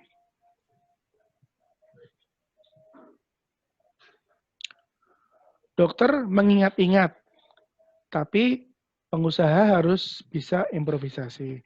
Dokter skillnya skill klinis, entrepreneur skillnya soft skill. Dokter harus ikut algoritma, pengusaha harus mau usaha yang kreatif, penjualan dan lain-lainnya. Dokter terbiasa mencari tindakan yang paling tidak beresiko. Ya. Dokter biasa dianggap kerja sosial, nggak boleh profit gitu ya. Sementara yang lain untuk profit. Nah, profit itu apa sih? Profit itu uang. Ya. Makanya ada satu mindset lagi yang kita harus breakdown, yaitu mindset tentang uang. Apa itu uang? Nanti kita akan bahas. Sebelumnya, kita stop dulu. Terus balik ke sesi diskusi lagi. Oke. Yuk, silakan. Siapa yang mau sharing, tanya, atau apapun. Boleh. Izin dok, bertanya dok. Ya. Nyalain videonya, Brim. Oh gitu. Izin dokter bertanya. Ini kan kita sebagai, misalkan kita mau memulai usaha gitu dok. Oke. Itu kira-kira gimana kita menentukan, oh usaha ini cocok untuk kita yang paling mendekati meskipun tidak langsung cocok, tapi menentukan passion kita itu seperti apa gitu dok? Oke, bagus sekali pertanyaannya. Oke, langsung saya jawab dulu ya. Bagaimana caranya kita mencari usaha yang kira-kira cocok sama kita dan sukses atau cocok sama passion kita minimal? Ya kamu harus tahu passion kamu apa. Nah, bagaimana caranya kita tahu passion kita dok? Nah kalau kamu nggak tahu saya apa lagi kan? Masa tanya saya kan kamu yang tahu. Itu kan passion kamu. Oke. Yang bisa membantu adalah hobi. Petunjuknya adalah hobi. Hobi kamu itu bisa jadi sumber uang kamu. Itu petunjuknya. Nah, tapi hobi yang mana yang bisa jadi uang? Nah, saya udah pernah kasih tahu kan? Tulis hobi kamu, lalu pilih 3 jenis hobi saja. 1, hobi yang bikin kamu senang. Meskipun harus keluarin duit. Oke, nggak apa-apa, tulis. 2, hobi yang bikin kamu sehat. Meskipun harus keluarin duit. Oke, nggak apa-apa. 3, hobi yang bikin kamu dapat duit. Meskipun mungkin nggak bikin sehat atau nggak terlalu senang. Ya. Kamu harus punya 3 macam hobi ini. Kalau belum punya, cari. Oke, sekarang coba kita bantu. Karena yang tanya Prima, saya coba bantu Prima. Oke. Prima, hobi kamu apa aja? Yang ini sih baca, Oke. sama ya Baca apa lagi? Yang kedua apa? traveling. Apa? Traveling dong. Traveling, oke. Satu lagi? Olahraga dong. Ya, oke, bagus. Yang bikin kamu senang baca atau traveling? Dua-duanya sih, baca dengan traveling. Oke, yang bikin sehat kan olahraga udah jelas. Yang bikin kamu duit, yang buat kamu dapat duit kan belum ada tuh. Ya sebenarnya sih sudah ada dok, cuma belum maksimal sih dok. Apa? Saya bisnis clothing dok, sama bikin connector, bikin baju sama celana dok. Kan nggak ada hubungannya sama baca dan traveling. Yes. Gimana caranya biar yang jadi duit itu ada hubungannya sama baca dan traveling? Bikin blog, bikin konten. Kamu traveling sambil bawa kamera yang bagus, foto-foto pemandangan, lalu dicetak di kaos jual. Ya. Ditambah caption-caption dari buku yang kamu baca. Nah, bukunya tentang apa? Captionnya ya terserah ya. Kalau kamu lagi traveling lihat seseorang yang lucu misalnya, ya captionnya yang lucu tentang binatang yang lagi ngapain lah. Captionnya yang lucu. Kucing aja nyampe Danau Toba, masa kamu enggak gitu kan misalnya ya. Nah, kamu jualnya di mana? Online bisa ya. Atau gambar apa misalnya ya kamu carilah apa nanti apa misalnya kucing aja pakai masker, masa kamu enggak gitu kan. Nah, kucing aja takut corona, kamu enggak misalnya ya. Itu kaos, ada tulisan, ada foto, ada edukasi masyarakat. Ya, dapat duit pula kan. Nah, sekarang kamu cari nih poster-poster apa yang ada di Kemenkes, Sehatpedia, kamu cari filenya, cetak di kaos, jual, ya bisa di era corona ini, ya. Gimana caranya? Gampang banget. Kalau kaos desain itu digital dulu, nggak usah cetak dulu bisa, pre-order bisa, ya. Atau jual ke institusi. Institusi maksudnya apa? Misalnya bank apa atau kantor apa, nanti ada logonya mereka, nanti ada gambar pemandangan apa atau apa, lalu tentang corona atau apa, bank ini apa, kantor ini melawan corona dengan ini, terus di belakangnya kasih tulisan yang panjang, cuci tangan apa segala macam gitu. Atau gampang aja lah, 7 langkah cuci tangan, step-step cuci tangan apa gitu. Taruh di kaos depan tuh ya. Atau apalagi beda masker kain, masker bedah, tempel di situ, jual jadi kaosnya gitu. Paham nggak? Paham loh. Butuh modal berapa? Modal kalau itu sih sebenarnya sih nggak ada modal berarti kita. Karena... Iya, kalau mau kita jalanin, nih ya. Nanti saya bantu marketingin. Nah, nanti ada order, baru dibuat operasional, kita hitung. Gitu. Saya juga lagi bikin masker untuk masker kain ya, untuk corona ini, untuk umum gitu. Nanti saya lagi bikin juga ada frozen food untuk corona ini juga untuk ini ya. Kalau kamu punya resource apa, nanti kita ngobrol lagi. Kalau mau lanjut, nanti kita bisa join. Nanti saya bantu modalin dulu, nanti kita bagi hasil. Bisa, beres. Ya? Nah, kamu di corona malah dapat ini kan, dapat bisnis kan. Nah, apakah kamu harus keluar rumah? Enggak. Harus ketemu pasien? Enggak. Harus praktek pakai SCP? Enggak. Ya, kamu jalanin dari kamar aja bisa semuanya itu. Ya. Oke. Oke, nanti kita lanjut lagi ya, bahas kaos ya. Japri aja, Japri ya. Siap. Oke, yang lain siapa lagi? Ya. Izin bertanya, Dok. Ya, yang siapa nih? Sofia apa Amel dulu? Siapa duluan? Kalian sweet dulu deh. Monggo, Dokter. Kalian suruh duluan, monggo. Izin Dok, ini kan tadi teman-teman kayak Pak Prima membahas dia usahanya. Yes. Kalau kayak saya tipikal yang kadang itu tergantung mood. Jadi untuk jiwa pengusaha entrepreneur-nya itu tidak ada. Tapi saya lebih berpikir untuk invest sesuatu yang tidak bergerak atau bergerak seperti mungkin kalau yang saat ini yang kecil-kecil aja seperti reksadana atau misalnya cicilan emas kecil-kecil gitu loh, Dok. Nah itu gimana, Dok? Boleh, nggak apa-apa. Karena ada beberapa kuadran. Nanti saya singgung tentang kuadran ya. Jadi ada pegawai, self-employee, business owner, dan investor. Jadi kamu masuk tipenya tipe investor. Which is okay. Yang pertanyaannya adalah, berapa jumlah uang yang harus diinvestasikan untuk dapat return yang cukup untuk kamu bisa hidup? Yang jawabannya sih, Dok. Kecil-kecilan hasilnya berapa? Lebih kepada secure, maksudnya takut Betul. terlalu besar itu kan security-nya kurang karena itu kan dalam permainan saham itu gampang banget hilang begitu aja. Karena kayak pengalaman saya ada satu tiba-tiba ada return dan ternyata itu sudah ditutup ininya karena memang mungkin tidak menguntungkan sekali. Nah, yang seperti itu kan itu macam. Ya, jadi nanti kita cerita tentang investasi, tapi saya singgung sedikit. Investasi itu ada 3 macam ya. Low, medium, high. Low itu return-nya di bawah 10% setahun.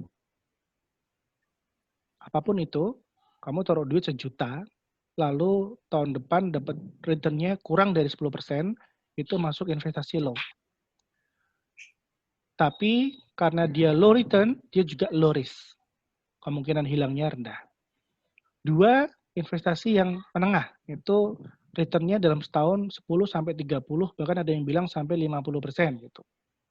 Itu kamu taruh 1 juta, dalam setahun dapat sampai between 1.300.000 sampai 1.500.000. Oke, good.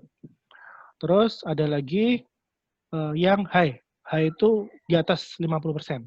Kamu taruh 1 juta, tahun depan jadi 2 juta, 100%. Atau bahkan sekarang ada yang return-nya 1000%. Taruh 1 juta, tahun depan dapat jadi 10 juta misalnya. Nah, tapi makin tinggi return-nya, makin tinggi risk-nya. Nah, lalu ada yang disebut sebagai bukan investasi, tapi leverage atau penjagaan, atau menjaga nilai namanya. Jadi emas contohnya. Emas itu investasi atau bukan? Bukan, emas bukan investasi. Emas itu menjaga nilai. Ya, kalau punya uang 10 juta, beli emas sekarang, maka emasmu senilai 10 juta ini 10 tahun lagi akan tetap seharga emas segitu. Tapi uang rupiahnya 10 jutanya udah beda nilainya. Oke, nah maka kamu harus tentukan, kamu mau investasi atau mau menjaga value. Kalau mau investasi, mau yang low, medium, atau high. Dan investasi yang high, yang 50% ke atas, itu biasanya investasinya 1, bodong, bohong-bohongan. 2, investasinya leher ke atas.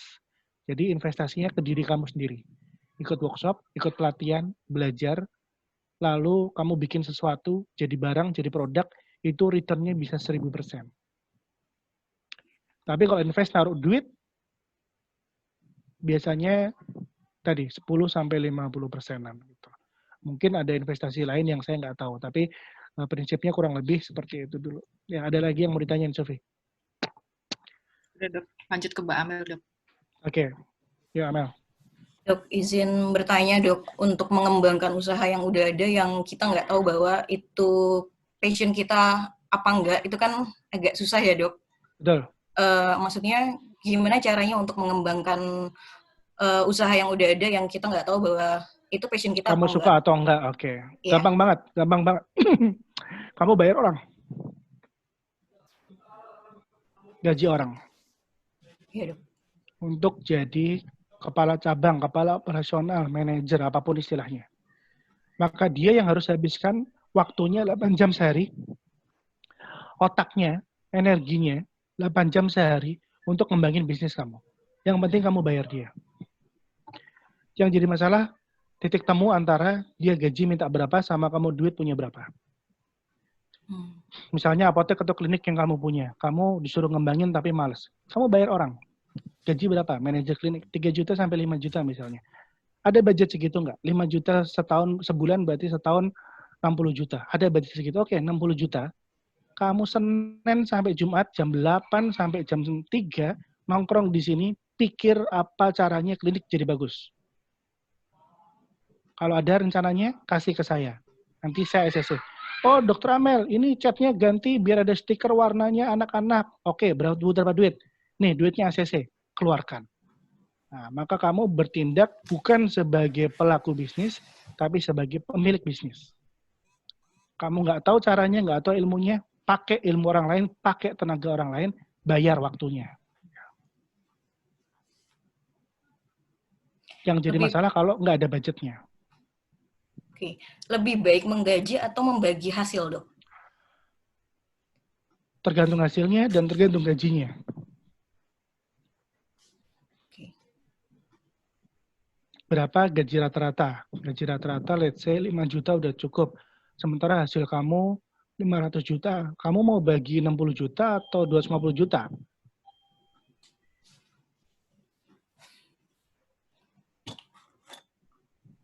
$60 apa 250, Mel? Baginya, Dok. Nah. 60, Dok. 60 kan. Berarti gaji, kan? Iya, Dok. Jadi, kita harus bisa memahami tadi mindset pekerja dan pengusaha ya. Kalau kamu pengen dia full time sama kamu, mikirin klinikmu biar jadi berkembang dan semuanya itu. Cukupi gajinya, dia akan mati-matian kerja buat klinik kamu.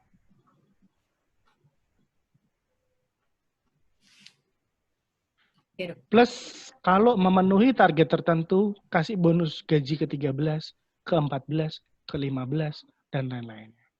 Jadi gajinya mungkin 5 juta, tapi setahun gajian 20 kali. Wah, dia loyal.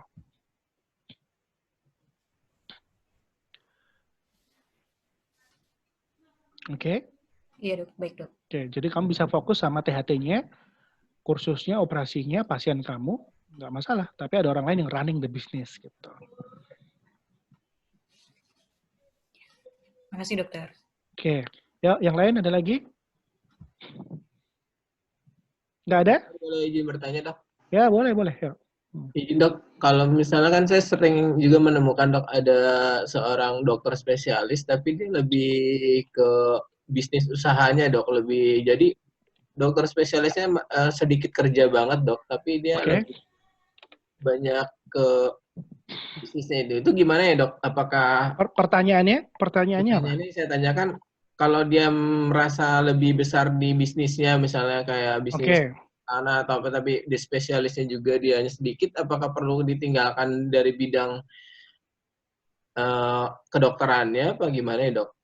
Saya sering sangat ada teman saya yang seperti itu, jadi prakteknya mungkin seminggu 1 kali, Dok, tapi dia lebih sering ke bisnis-bisnis yang lain, Dok, yang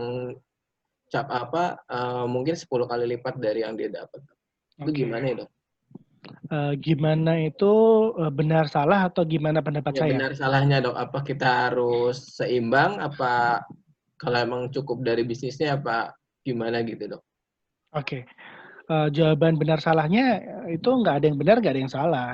There is no right answer ya. In life there is no right answer. Jadi dalam kehidupan ini tidak ada jawaban benar atau salah. Yang ada adalah whether it works or it doesn't works. Okay.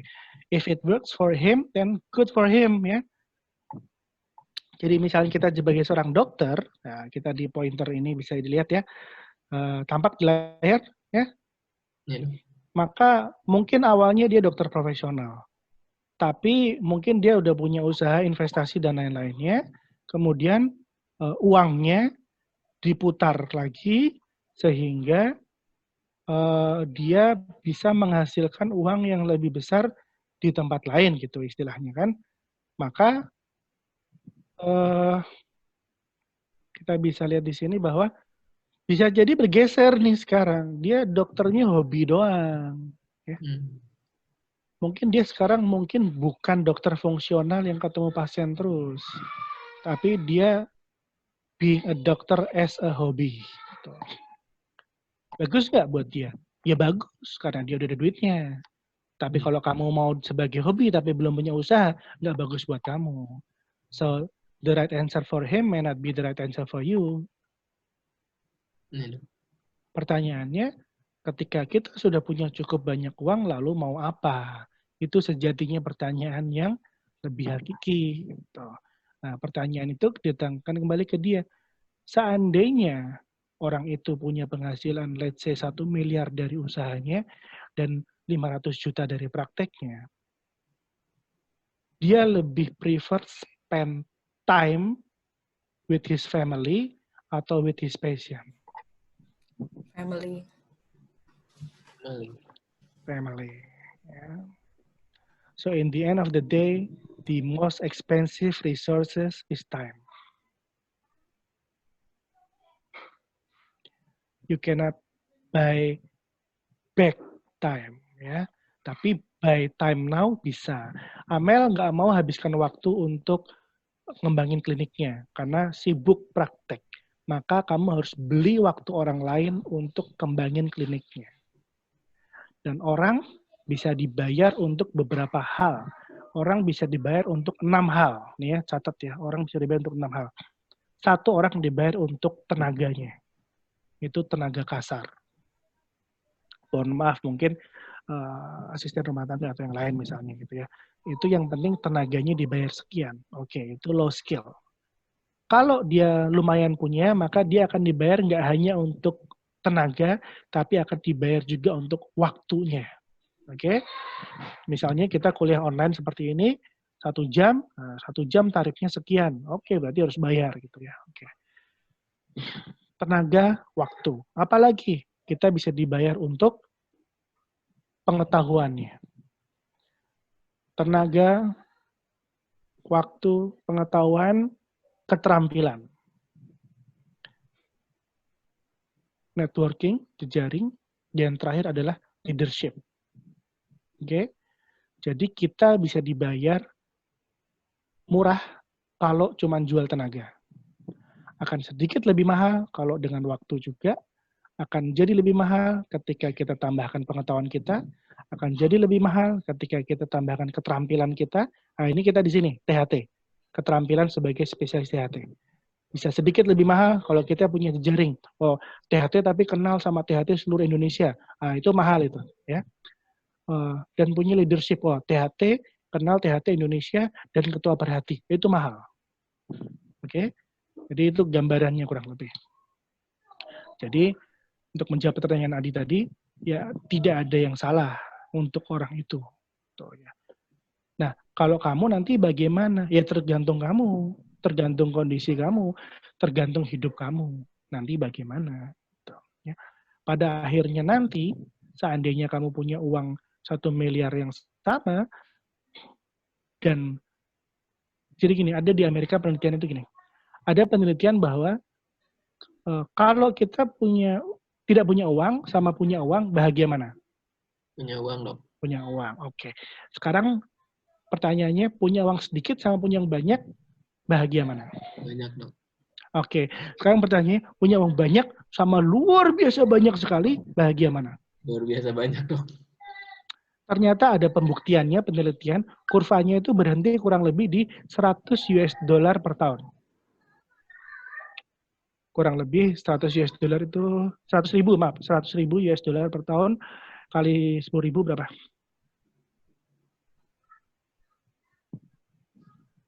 Matematika, yo.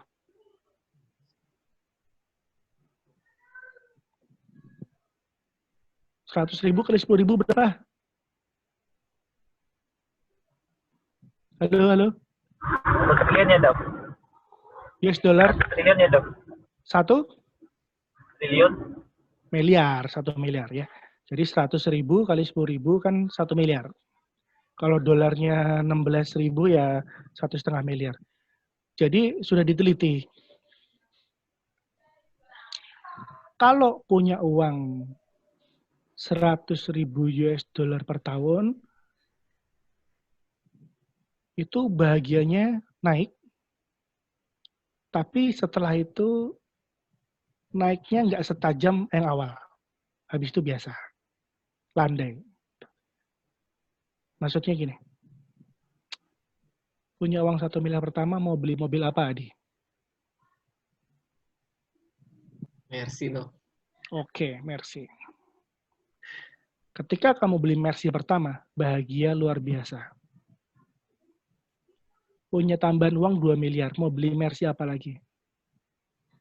Mobil apa lagi selain Mercy? Lamborghini lah dok. Oke, Lamborghini. Ketika kamu beli Lambo, senangnya nggak seseneng seperti pas beli Mercy yang pertama. Tingkat kebahagiaannya. Itu sudah diteliti. Ya. Jadi hampir plateau gitu ya. Kalau dibelanjakan untuk hal yang sifatnya materialistis. Tapi ada kalau uangnya dibelanjakan bukan untuk materialistis, tapi uangnya dibelanjakan untuk experience. Itu lebih bahagia bisa. Jadi traveling misalnya, itu jalan ke sini, jalan ke sana, beli ini, itu sebetulnya bukan beli tiketnya, tapi beli pengalaman sampai Jepang, beli pengalaman sampai Spanyol, beli pengalaman nonton sepak bola di Old Trafford, kursi paling depan misalnya. Itu yang dibeli pengalamannya. Itu kebahagiaannya lebih lama bertahan daripada kebahagiaan tadi beli Lambo. Kamu beli Lambo senangnya di tahun pertama. Tahun kedua pusing mikirin pajaknya. Tahun ketiga pusing parkir di mana. Lama-lama nggak pernah dinyalain, dikebutin, dipinjam teman, kebakar, ya, karena nggak lama nggak diservis, ya. Habis itu bingung, ya. Jadi kebahagiaan itu nggak. Nah, dan kebahagiaan yang yang paling lama bertahan selain beli barang dan experience adalah berbagi, memberi. Coba bayangin, ada duit 1 miliar kamu taruh ke panti asuhan atau kemana lah. Pesantren. Kayak gimana respon satu pesantren kamu kasih duit 1 miliar? Coba. Bahagia dok. Seperti apa bahagianya? Coba. Sangat bahagia dok. Karena bisa mencukupi kebutuhannya, mengembangkan juga dari pesantrennya juga dok. Bisa bikin tambak, bisa bikin ternak ayam, bisa bikin tanaman, tahun depan tumbuh, bisa swasembada pangan misalnya. Dan kalau kamu sudah melakukan itu, lalu kamu tahun depannya lagi main ke pesantren itu, kamu lihat kolam ikannya udah banyak isinya, ya. Sapinya, ternaknya, ayamnya udah gede-gede, ya, bisa panen, anak-anak di situ bisa makan dengan enak, ya. Perasaanmu gimana? Lebih bahagia dok. Lebih bahagia, padahal ngasihnya udah kemarin, udah lewat. Sementara kalau kamu beli Mercy itu, ya, tahun depannya turun dok harganya. Harga turun dan kamu pengen beli Mercy yang baru lagi. Ya. Jadi itu mindset ya, jadi dilihat, diluaskan gitu. Dan bukan berarti kamu sebagai dokter nggak boleh punya duit banyak, nggak boleh, malah harus punya duit banyak biar bisa bantu banyak orang ya. Makanya tadi kita singgung tentang uang. Apa itu uang? Uang itu alat tukar. Uang itu alat tukar. Uang itu alat tukar. Mau ditukar dengan apa? Uang itu mau ditukar dengan apa? Nah, pertanyaannya, uang itu mau ditukar dengan apa? Jawabannya adalah dengan resource. Seandainya kamu lulus SPTHT, lalu punya uang, praktek dan lain-lainnya, mau nggak tukar dengan tanah uangnya? Mau nggak? Mau. Kenapa? Karena kamu tahu di atas tanah bisa dibangun. Dibangun apa? Klinik. Klinik, rumah sakit. Rumah sakit. Jadi kamu nggak beli tanahnya, kamu beli nanti jadi rumah sakitnya. Kamu punya uang untuk bangun, otomatis butuh tukang, kamu beli resource tenaga tukang dan waktu tukang untuk nata batu bata satu persatu pakai semen biar berdiri bangunannya. Sudah berdiri kliniknya, berarti Amel udah punya kliniknya, kamu punya uang, kamu ambil uangnya untuk resource tenaga waktu orang untuk ngembanginnya. Ya, jadi uang itu alat tukar. Tuh, ya. Oke. Ini ada PPI ya? Mau Zoom ya? Jam berapa nih?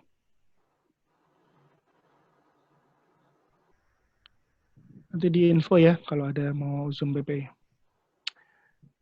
Oke. Yang tadi sudah.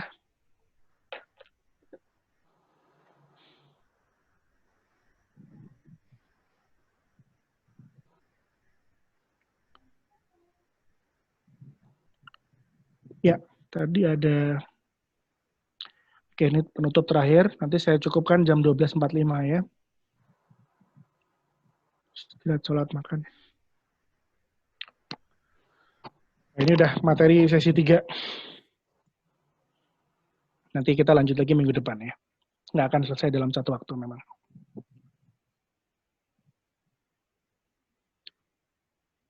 Dokter mau jadi entrepreneur, modal pertama apa?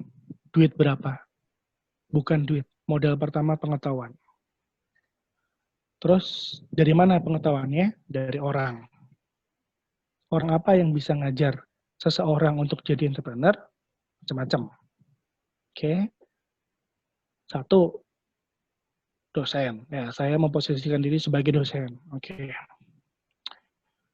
Industri expert. Saya belum jadi industri expert. Saya masih belajar. Pengalaman saya di dunia pembuatan aplikasi baru jalan tahun ketiga. Jadi belum jadi expert, masih pemula. Atau pembicara tamu yang memang dia entrepreneur betulan. Oke.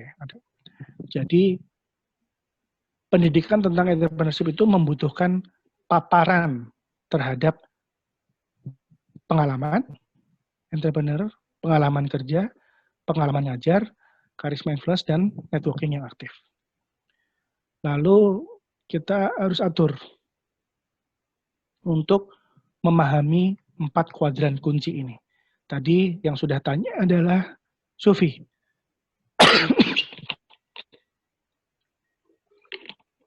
Oke, kita akan bahas satu persatu. Ini slide terakhir kita untuk hari ini. Untuk sesi berikutnya nanti kita atur lagi jadwalnya ya. Oke. Ada employee, ada self-employed, ada business owner, ada investor. Saya yakin kalian sudah pernah lihat ini. Tapi saya berikan pemahaman lebih mendalam. Ya. Pegawai itu dapat duit dari waktunya. Oke. Saya sebagai dosen PNS dapat uang dari negara setiap bulan asalkan saya kerja tiap harinya sesuai waktunya. Kamu jadi dokter di rumah sakit swasta dapat duit asalkan tiap hari nongkrong 8 jam, 5 hari seminggu, minimal 40 jam seminggu. Dapat duit. Kalau nggak datang, nggak clock in, nggak absen, nggak dapat duit. Oke? As simple as that. Kamu datang, kamu kerja, kamu dapat duit. Kamu nggak datang, kamu nggak kerja, kamu nggak dapat duit. Artinya apa? No leverage. Tidak punya daya ungkit. Artinya apa? Ya awakmu iki modalmu. Modalmu iki ra ana, ya kira untuk duit. Badanmu ini modalmu. Kamu badannya sakit, nggak bisa kerja, nggak dapat duit. Mohon maaf, kamu mati, nggak bisa kerja lagi, kan dikubur kan, nggak bisa mati, nggak bisa kerja. Ya nggak ada duit buat keluarga kamu. Oke. Jadi employee itu menukarkan uangnya, menukarkan waktunya untuk uang. Security-nya rendah dan tidak punya leverage karena dia bisa dipecat sewaktu-waktu. Pekerjaan apa yang security-nya rendah? Pegawai kontrak atau mitra. Mitra apa? Mitra. Contohnya Gojek. Sekarang dia jadi mitra Gojek. Tukang ojek itu ya. Sekarang nggak ada penumpang yang diojekin. Dapat duitnya? Enggak. Karena dia mitra. Berarti nggak enak dong jadi tukang ojek. Iya, memang nggak enak. Karena baru dapat duit kalau ada yang diangkut. Tapi jangan salah. Dokter hampir mirip dengan tukang ojek. status dokter di rumah sakit, kalau kamu PNS, maka status kamu di rumah sakit swasta adalah mitra. Saya ulangi ya, status kita di rumah sakit itu mitra. Apa artinya mitra? Mitra itu artinya kamu datang, praktek, ada pasien, dapat duit. Kamu nggak datang, nggak ada pasien, nggak ada duit. Kamu datang, nggak ada pasien, juga nggak ada duit. Oke? Kalau gitu bagusnya gimana? Ya jadi pegawai tetap misalnya. Oke, jadi pegawai full timer rumah sakit. Datang. Tapi harus 40 jam seminggu. Nggak ada pasien, dapat duit. Enak kan? Ya enak. Nanti kita bahas tentang itu belakangan. Tapi yang penting kamu datang duduk, nggak ada pasien, tetap dapat duit. Terus kita statusnya apa? Apakah kita pegawai? Ya, kalau kita PNS, kita pegawai, kita karyawan. Tapi jam 8 pagi sampai jam 3 sore kita karyawan. Tapi jam 3 sore sampai jam 9 malam kalau mau lanjut praktek, maka di sore hari kita berubah status. Di sore hari kita bukan karyawan. Di sore hari kita self-employed. Kita own the job. Maksudnya apa? Kalau di sini diwajibkan datang 40 jam seminggu, maka di praktek kamu bebas menentukan. Kita bebas menentukan. Mau datang praktek berapa jam seminggu, silakan. Mau praktek 5 hari seminggu, silakan. 7 hari seminggu, silakan. Kalau temannya Adi tadi praktek berapa? 1 hari seminggu, silakan.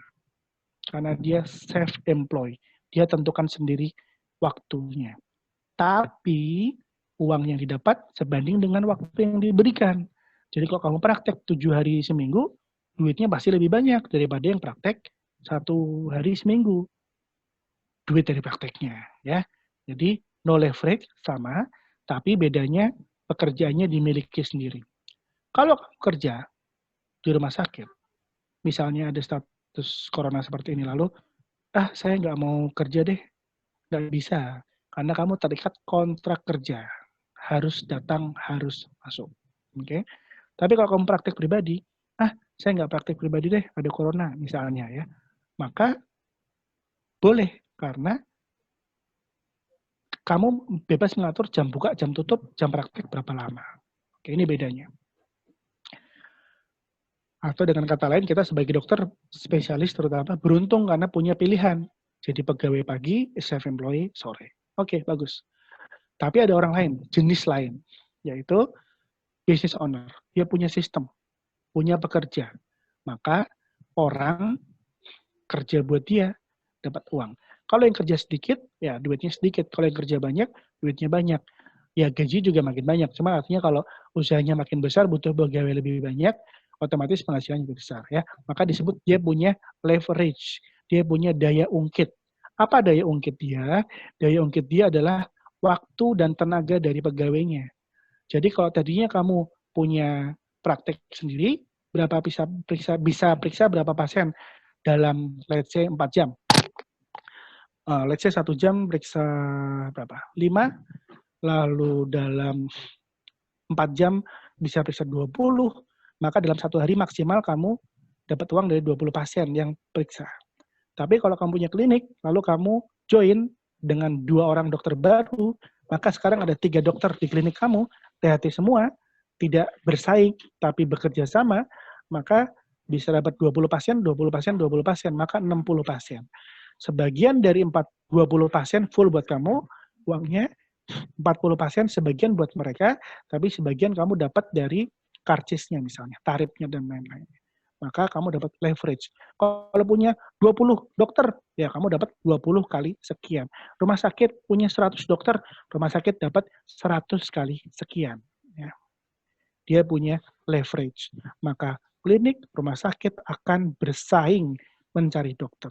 Maka kamu sebagai dokter spesialis di daerah akan ditarik. Dok, sini aja prakteknya dok. Dok, sini aja dok. Dok, sini aja dok. Bukan karena mereka baik, tapi karena mereka mau menggunakan kamu sebagai leverage mereka. Ya.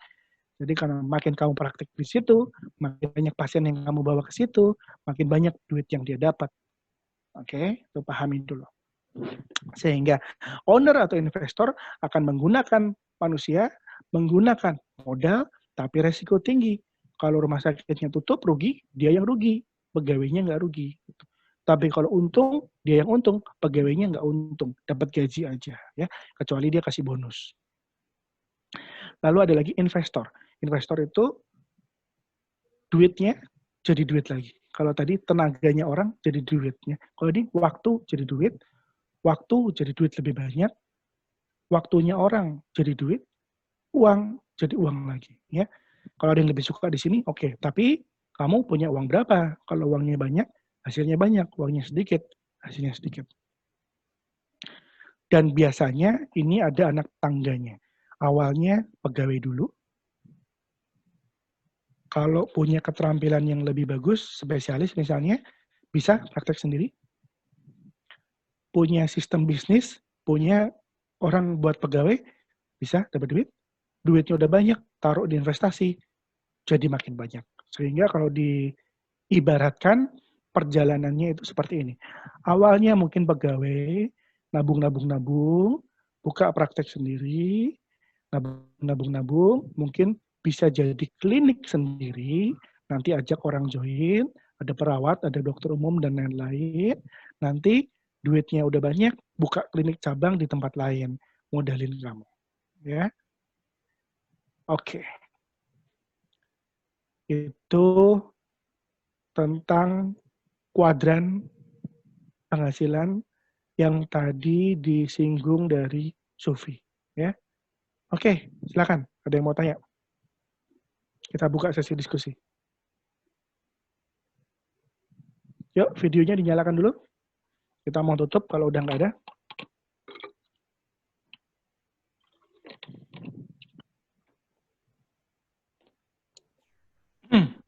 Ya, bebas. Ingin bertanya, dokter. Silakan. Untuk memanage penghasilan itu yang baik menurut dokter bagaimana, dokter? Maksudnya memanage penghasilan gimana? Biasanya gini, dokter, kecenderungan orang kita ya, itu penghasilan besar maka pengeluaran juga biasanya besar, dokter. Nah, untuk biar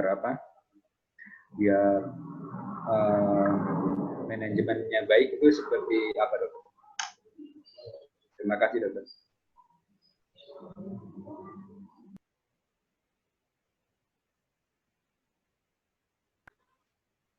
Mungkin yang dimaksud Joyo finansial manajemen ya, manajemen finansialnya mungkin. Iya, dokter. Oke, itu agak panjang, 1 jam lagi. Berarti kita jadwalin sesi berikutnya ya. Sesi berikutnya financial management ya. Berarti kan kamu sekarang udah tahu nih caranya dapat lebih banyak uang. Yang kamu mau tanyakan kan istilahnya setelah dapat uang terus diapain gitu kan? Nah, dihabisin semua atau gimana? Itu 1 jam. Nanti saya siapin slide-nya. Saya udah punya. Baik, dokter. Oke. Ya, lanjut. Ada lagi? Dok, boleh menanya lagi nggak, dok? Ya, silakan. Kalau banyak, dok, profesi dokter juga yang jadi dokter spesialis terus beralih menjadi politikus, menjadi bupati atau gubernur, itu gimana, dok? Apakah itu melanggar sumpah apa enggak, dok? Bagaimananya dalam hal apa? Dia berarti kan melanggar dari profesinya, dok, beralih ke politik, dok. Oke. Nggak praktek. Itu apakah diperbolehkan apa enggak, dok? Diperbolehkan. Jadi Perdana Menteri aja boleh, Mahathir Muhammad. Tapi dia jadi, bukan masalah boleh nggak boleh, masalahnya yang lebih tepat untuk dipertanyakan adalah niatnya apa. Tadi saya bilang memilih kebermanfaatan. Kalau dia sebagai bupati atau wali kota, gubernur, bahkan presiden, sehingga dia bisa membuat kebijakan yang memperbaiki nasib tenaga medis misalnya.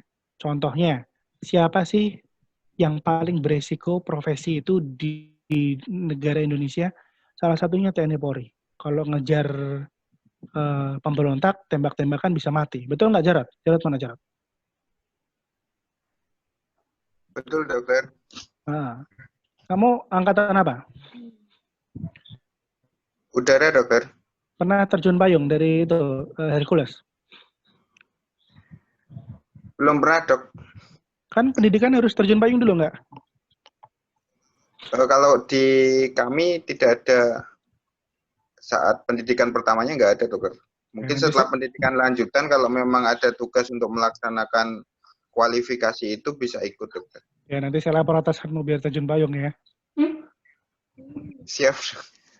Kalau terjun payung, payungnya nggak ngembang, mati nggak? Risikonya itu, dokter. Mati. Makanya selain gaji ada tunjangan. Betul. Betul, dokter. Dan TNI Polri, alhamdulillah negara